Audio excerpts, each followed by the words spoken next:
about burns and scalds. And as you can see, I'm delivering this from the kitchen because that is quite clearly the most likely place where somebody could burn themselves or scald themselves.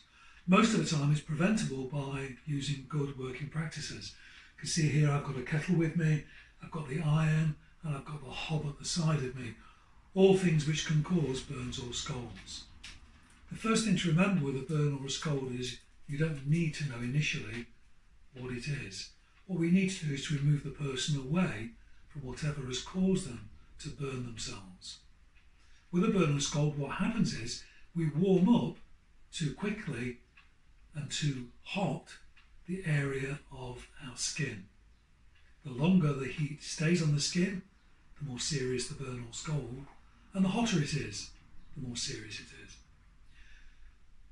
To cool the burn or the scald down, it needs to go under cool running water or lukewarm running water.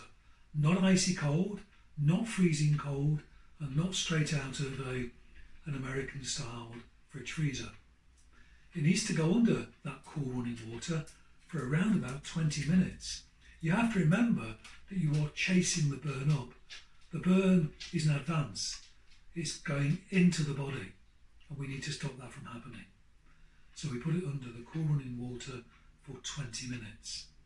Once we've cooled it down, if the person's wearing clothing, if it's a dry burn, a naked flame or an iron, there is every likelihood that the skin will be fused to the clothing that they're wearing. So although we can remove it, we need to be very, very careful. And if we find that it's attached to the skin, we shouldn't remove it, and that person does need to go and see a healthcare professional. With scalds, so that's steam, hot water, there is less likelihood of the clothing sticking to the skin. So although we do need to remove it very, very carefully, there is a strong likelihood that you will be able to remove it. If the burn is to our face, the palms of our hands, the genital area, what we need to do if it's blistered is we do need to go and see a healthcare professional.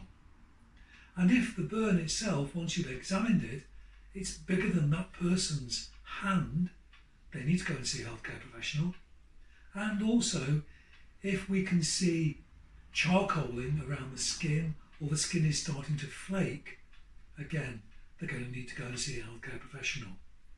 To preserve it, once you've cooled it down, there's nothing wrong in wrapping it in cling film. That stops the elements from getting to it and it keeps the skin for new growth clean. If it blisters, please do not pop the blister. The blister is there to protect the new skin underneath and it will be detrimental to the repair. So with burns and scalds, we need to cool them down. It needs to be 20 minutes, but most burns and scalds are preventable by good working practices in the kitchen. Thank you for listening to this short presentation.